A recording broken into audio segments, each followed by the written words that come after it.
What's good people? It's your boy CJ Randolph, and this is the Just a Messenger podcast where we're trying to change the world one message at a time. And what is that message? It's the message of love, of hope, of joy, and of peace.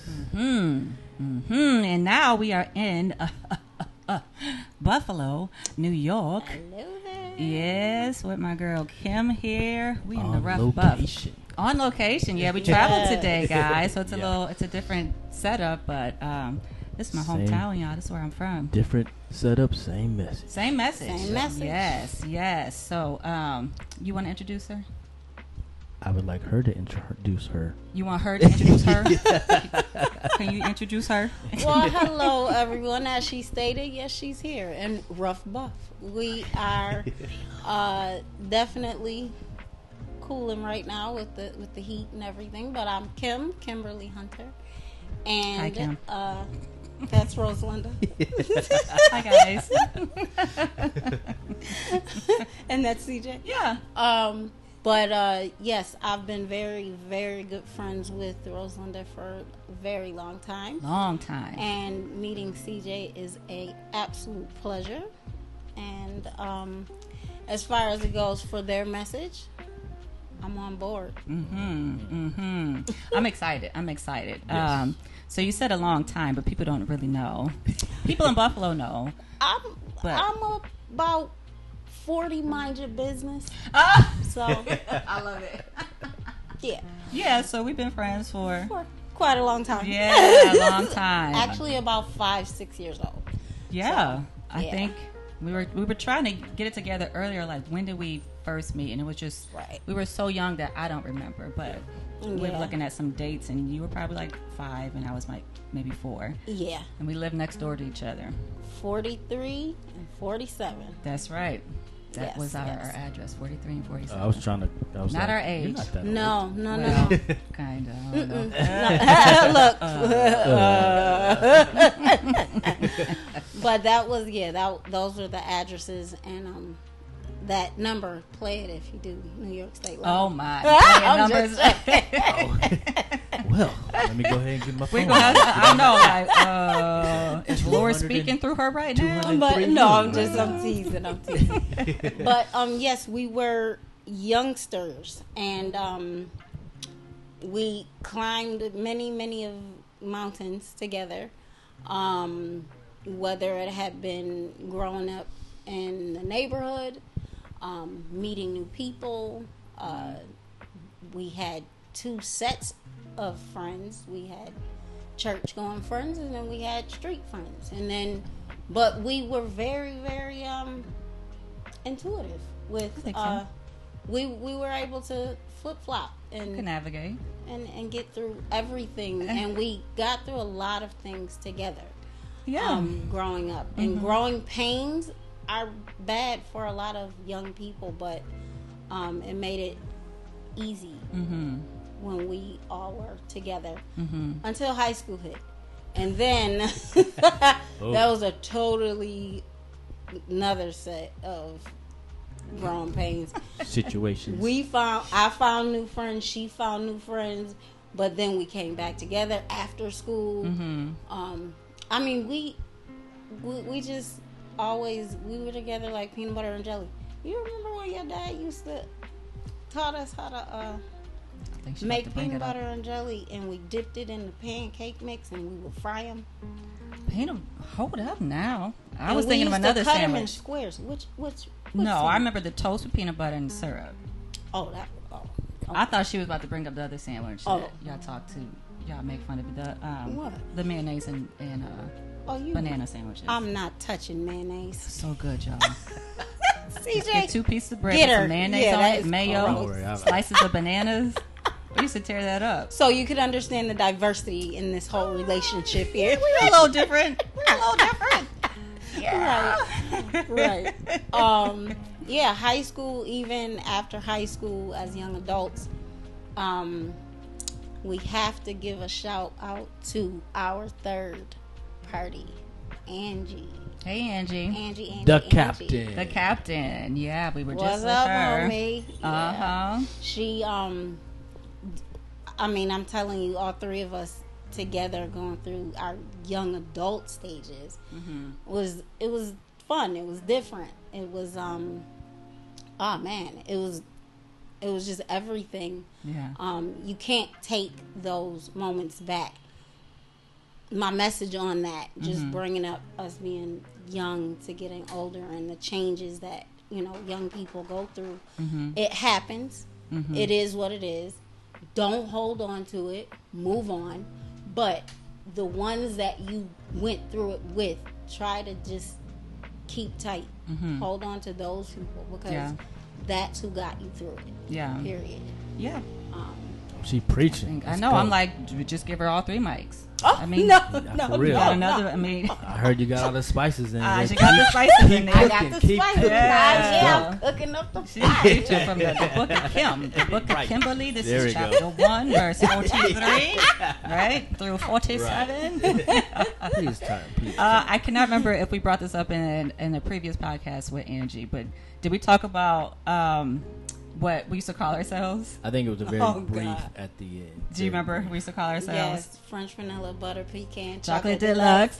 And that was when Method Man came Yeah, out. with that song. With Oh. ice cream. Oh, yes, that's what Angie said. I said, I couldn't remember what that song was called. Right. I guess it called was Ice Cream. Yeah. So Yeah, those we had a good time. Not just them, but back then, music was different. I'm not saying that there's anything wrong with music now, but I am saying that it's way different. It is different. It is different. I mean, the music that we had Yeah. told a story.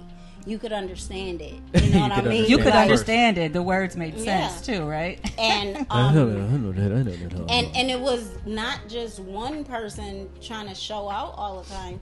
It was everybody sharing the wealth together. You know what I mean? Yeah. And we tried to do that on several occasions.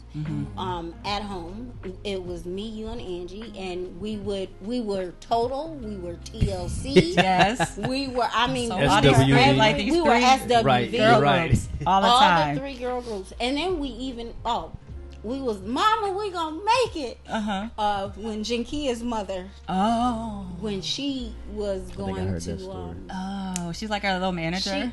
she was our music manager, and she got us a couple of talent shows, which was they were nice, and then and then the other thing that you all were talking about was drilling.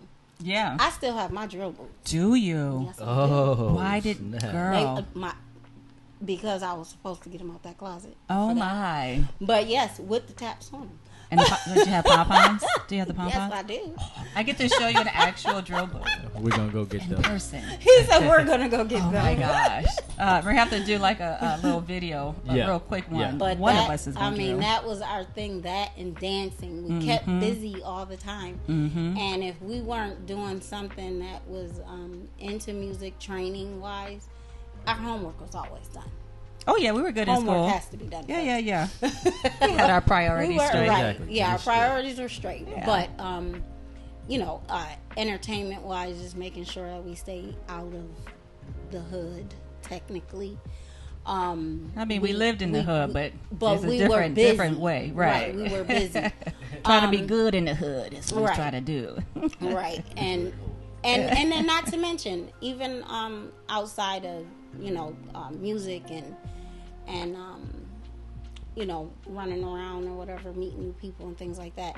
It was really inspiring to know that we had your parents, because they, were I don't know the political word, but they were hard of hearing. Oh, they okay, were deaf. yes. And Deaf. we learned that from them as another language, which was amazing. Yeah. Because it did help us further, not just with them and, a family setting, Yeah. but also to be able to communicate with others easily, Yeah. which put me in the medical field with those who were unable to speak for themselves. Wow. And believe me, I have a lot to say, so I have a lot to say for everybody else if they need me to. Okay. And that comes from mentally ill to autism and things like that or whatever.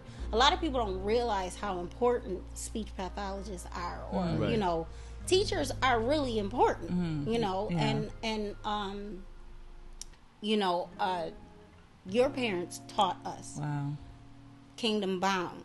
Your parents taught us Wesleyan Church. Oh, she's taking it back. Your parents. Kingdom Bound was a summer thing at Darien Lake. At Darien Lake. All the Christians would take over. Yeah, that was Darien it. Lake. That was and it was amazing. They had the Christian rappers. It was. That's when you found out it was more music out there. Oh, yeah. Than, you know, and people think, oh, you listening to gospel or you listening to... It's contemporary music. I mean, the only difference is that they're talking about God. Yeah. And, you know, your God could be your God and my God is my God, but God is amazing, period. Absolutely. On all levels, you know what I mean? Right. From those who can't talk to those who can. Yeah. And with the fact that they can't talk, they still have a way to talk and communicate. Oh, yeah.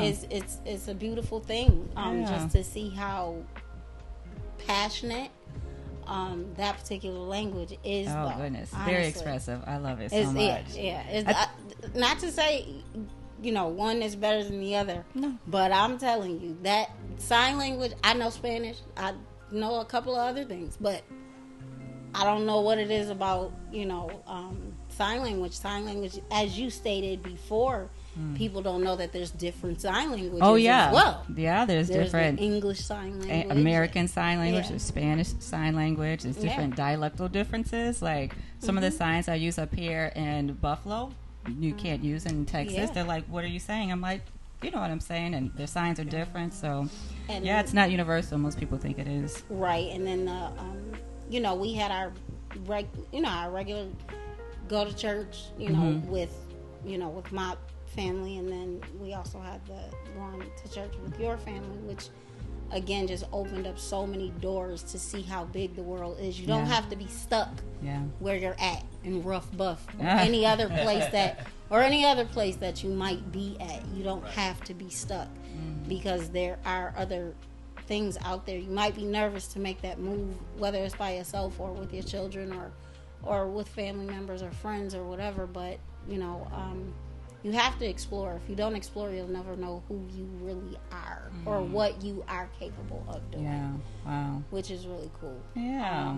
I went to New York City, and everybody's like, "Oh my God, why would you go there?" Like you said, there's certain things you can't say here that you can say there. Yeah, it's different. I'm like, "Oh, well, I'm going to the store to go get a pop." I'm like, "What?" You know, it's soda there. You know what I mean? It's down to the small thing. Don't you start, because that's a big thing in our house. It is pop. It's pop. He's wrong. My son Eden, he calls it soda because he was born in Virginia. Whatever. You don't remember Virginia, but it's pop. What sound does it make when you open it?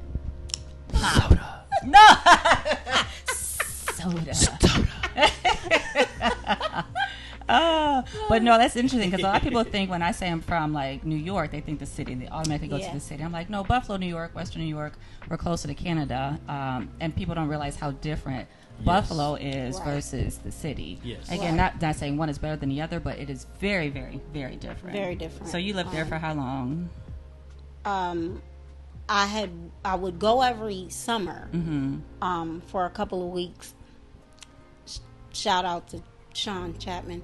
Hi, Sean. And Diora. And Diora. And all the other New York City people. Right, my sister and my niece. But I was going every summer, and then I went when my son was about 1-ish. Okay. And we were on our journey there for about 3 years total. And then I said, all right, now he's picking up some things. It's time to go back to Buffalo. Oh, okay. But she said, I experienced it, okay. Yeah, but it was nice.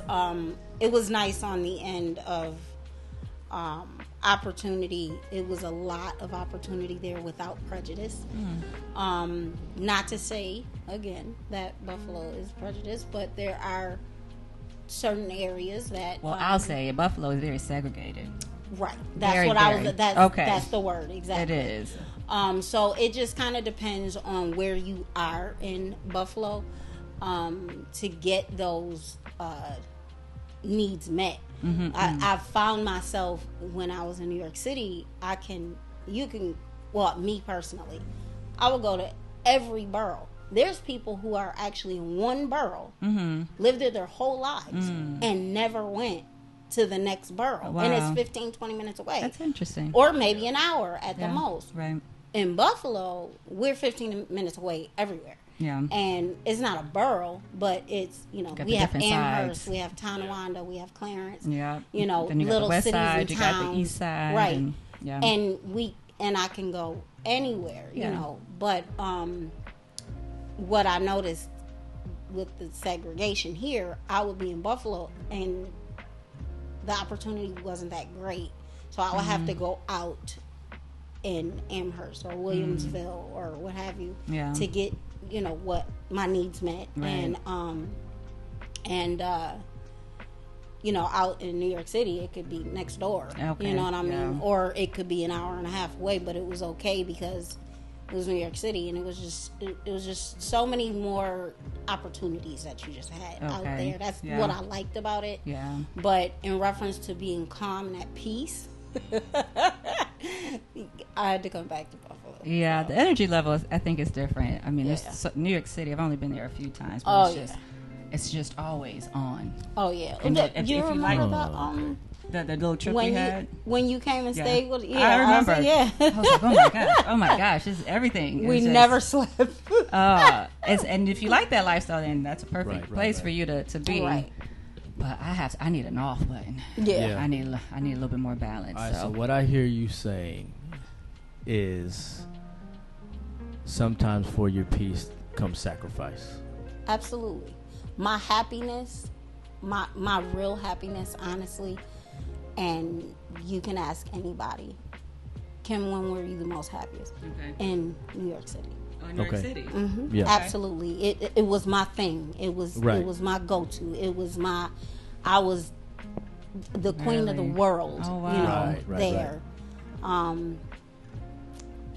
I had no complaints. It was something new every day. Yeah. You know what I mean? But I did. I sacrificed for my child. Yeah. For one, and for two, I sacrificed for my peace. Yeah. To come back. Yeah. That's interesting. That right there should be highlighted. Yes. Because it's hard for a lot of people to do that, and not because they're selfish or anything like that. It's just hard to see. You have to see clear enough to know, okay, even though I'm happy here, what's going to be best for my sanity or what's going to be best for my child. Right. And we were talking about this earlier. There's different ways to look at the same exact thing. Absolutely. You can say, Perception. well, my happiness is going to be what's best for my child, or my happiness is going to lead to my peace. And that's one way to look at it. So you stay in that position, and then maybe it works, maybe it doesn't. But you were looking at it. Maybe you were looking at it more than one way. Because I think the best perception of something is to take different angles. Look at it this way. Absolutely. Look at it this way. Look at it that way. And then you get like a holistic picture of it. So and that holistic picture for me, at the age that I was, and the friends that I had that had their children young and things like that. It wasn't something that I envied in any way. I was fine. Yeah. You know what I mean? But there is a different sacrifice when you do have children. You really don't think about yourself. So that brings me to state my story of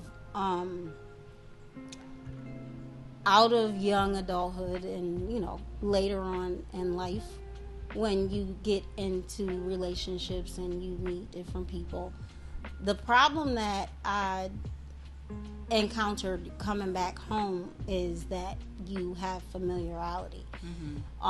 So when I was out there, you're meeting different people every single day, every moment. You know what I mean?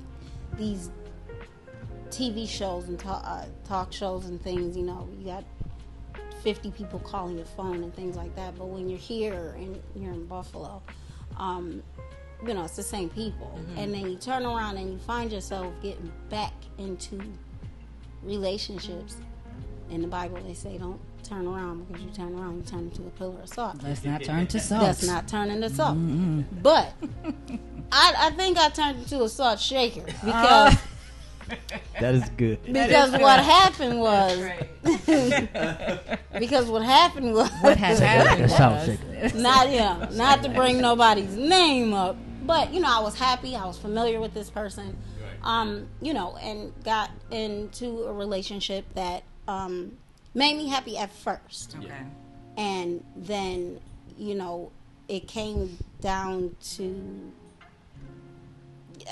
after things get old or what have you, say, oh, that's the reason why I stopped talking to you. Okay. You know, and what I did is I sacrificed trying to make everyone else happy and forgot about me. Mm-hmm. So many females have that same story. Yeah, and when I forgot about me because I thought that that's what I was supposed to do. Yeah. When we grew up in church, as a woman, back then, as we were taught, because it's different now. Yeah. As a woman, you make sure your man is fed. You make sure house is done. You make sure children is right. The children's. And all those things were done. But at the end of the day, I still always worried about everybody else. Yeah. And it was and it made it even more so stressful because I was in the medical field, and you don't bring your work home. You're not supposed to bring your work home, and you don't bring your home into your work. Yeah. Right. So, when coming home, a lot of the times I would think about like, oh man, okay, well, I was supposed to do this for this person or that person or whatever, this, that, and third. All of these things added up. As confident, as fun, as happy as I could have possibly been, Kim was sitting in the corner begging for Kim to pay attention to her. And when it came down to the nitty-gritty, where things started dying down a bit, you have to find healthy ways to cope. Yes. Right. 2020, I believe you got a phone call or a text message, and it said you're not looking, Kim's not looking good or something. I think it was maybe like a Facebook message. Yeah, one of your relatives reached out to me. Yeah. It said that you weren't well. Yeah, and I hadn't talked to Rosalinda in quite a while. Not purposely. I was angry for quite a while because I felt like I lost the other part of my heart when you left out of town. But there's no telling, again, in perception, how you may have felt when I left to go to New York City. You know what I mean? On those summers or whatever. You know what I mean? But growth tells everything. Being able to tell you that now, it feels good, and it feels even better because we're still we're still here to be able to talk about it. Right. Absolutely. Thank you, God. Absolutely. So what happened was that phone call turned into me being too embarrassed to discuss what happened with my coping skills. My coping skills were not the greatest. When I didn't realize that the same coping skills that I was utilizing at the time, which was only alcohol, like normal people do when they go home from work, they have a glass of wine. Yeah. Yep. It's not about the glass of wine, it's about having it in moderation. Not to use it to go to sleep, not to use it to ignore the person that's next to you, not to use it for excuses. That was my coping mechanism, was to have a drink. Okay, just everybody leave me alone, and the same, again, coping skills that I use with that you could take those coping skills and run around the block and literally create the exact same endorphins. Right. Okay. So, needless to say, when she reached out, I got